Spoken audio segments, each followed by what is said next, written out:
بسم اللہ الرحمن الرحیم۔ گردوں میں خون کی صفائی کے لیے جو چھوٹے چھوٹے فلٹر جنہیں نیفرون کہتے ہیں، ان میں ایسے سینسرز نصب ہوتے ہیں جو جسم میں موجود پانی کے توازن کو برقرار رکھنے میں مددگار ہوتے ہیں، وٹامن ڈی کو ایکٹیو فارم میں تبدیل کرتے ہیں اور بلڈ پریشر کا توازن برقرار رکھنے میں مددگار ہوتے ہیں، زہریلے مادے اور نقصان دہ چیزوں کو باہر نکال دیتے ہیں۔ مگر فکر مندی کی بات یہ ہے کہ عمر کے بڑھتے ہوئے ان کی تعداد بھی کم ہوتی چلی جاتی ہے۔ گردے ختم ہونے، کڈنی فیل ہونے پر ان کی تعداد آدھے سے بھی کم رہ جاتی ہے۔ ڈائبیٹک نیفروپیتھی میں، جس میں ہم نے پہلے بھی ذکر کیا تھا کہ اضافی چینی کسی ریگ مال کی طرح ان سے رگڑتی ہوئی گزر کر جاتی ہے، تو اس میں ہوتا یہ ہے کہ نیفرون کی پروٹین کے ساتھ یہ اضافی چینی کیمیائی عمل کر کے ان کے سٹرکچر کو تبدیل کر دیتی ہے، جسے گلائکیشن کہتے ہیں۔ نیفرون کی گلائکیشن اور نیفروپیتھی کا تعلق یہ ہے کہ یہ عمل گردے کے مختلف حصوں میں نقصان پہنچاتا ہے۔ گلائکیشن سے بننے والے مرکبات کو ایجز کہتے ہیں، جو گردے کے فلٹر کو موٹا اور سخت بناتے ہیں۔ اس سے گردے کے کام کرنے کی صلاحیت کم ہو جاتی ہے اور خون میں فضلہ مادہ جمع ہونے لگتے ہیں۔ یہ حالت کو نیفروپیتھی کہتے ہیں اور یہ ذیابیطس کے خطرناک مضر اثر۔ کولیجن، جی ہاں، یہ وہی پروٹین ہے جس کا ذکر ہم نے بالوں کی دیکھ بھال کے لیے کیا تھا۔ گلوکوز سے بانڈ کرنے کی وجہ سے یہ عدم دستیاب ہو جاتی ہے، گردوں کو بھی عدم دستیاب ہوتی ہے اور سکن کو بھی۔ اس طرح سکن پر جھریاں آ جاتی ہیں، وقت سے پہلے چہرے پر بڑھاپے کے آثار نظر آنے لگتے ہیں، سکن ایجنگ شروع ہو جاتی ہے۔ اپنے ڈاکٹر سے بر وقت رجوع کریں کیونکہ اب تک کا نقصان قابل تلافی ہے، ورنہ بعد میں ایڈوانس گلائکیشن کے پروڈکٹس ایجز گردوں کے ان نیفرون کو ناکارہ بنا دیتے ہیں۔ نیفرون کی ساخت خراب ہونے سے ہی یہ گردے فیل ہوتے ہیں۔ اس طرح بہت سی کارآمد پروٹین جنہیں نیفرون چھان کر واپس جسم میں جذب ہونے کے لیے بھیج رہے تھے، اب یہ پیشاب کے ساتھ جسم سے خارج ہو جاتی ہیں۔ اس لیے پیشاب میں پروٹین کی موجودگی سے ہی گردوں کی کارکردگی کا جائزہ لیا جاتا ہے۔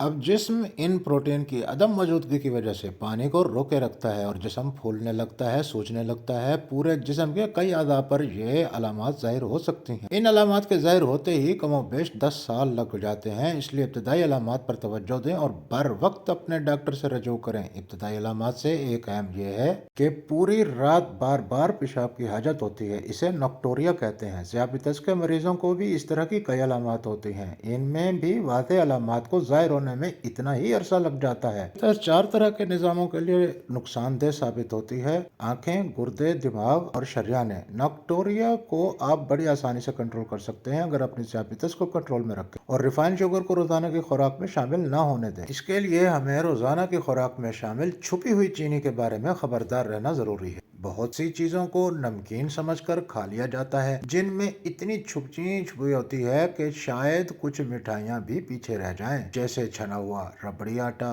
پاستا، پیزا، سموسا، فالودہ، حلوہ پوری کی پوری اور اس طرح ہر وہ چیز جو میدے سے بنی ہے، کیونکہ میدا جسم میں جا کر ٹوٹل شوگر میں تبدیل ہو جاتا ہے۔ کاربوہائیڈریٹ جس میں سب سے زیادہ سٹارچ استعمال ہوتا ہے، ہمارے ڈاکٹر صاحبان ہمیشہ شوگر کنٹرول کرنے کے لیے دوا جیسے انسولین، میٹفارمن وغیرہ پر سختی بہت کرتے ہیں، لیکن خوراک میں شامل شوگر کے سورس پر بس واجبی سی بات کرتے ہیں۔ حقیقت پسندی تو یہ ہے کہ شوگر کو آپ بلڈ میں مینج کر بھی لیں تو اگر یہ جسم میں آ گئی ہے تو یہ کہیں اور جا کر تباہی کا سبب بنے گی، یہ اعضاء کو خراب کرے گی، یہاں تک کہ آرگن فیلئر کی وجہ بن سکتی ہے، اینڈوتھیلیم میں چلی جائے گی۔ آرٹریز کے اینڈوتھیلیم میں تو سب سے زیادہ خطرناک ثابت ہو سکتی ہے، سیلز میں چلی جائے گی، جگر میں چلی جائے گی، اضافی چربی میں تبدیل ہو جائے گی۔ آپ اسے مینج کریں گے کہ ایک جگہ سے دوسری جگہ بھیج دیا جائے۔ اس کے برعکس کرنا یہ چاہیے کہ آپ کو اپنی روزانہ کی خوراک میں کاربوہائیڈریٹ یا شوگر کو کم کرنا ہے، زیادہ تر حصہ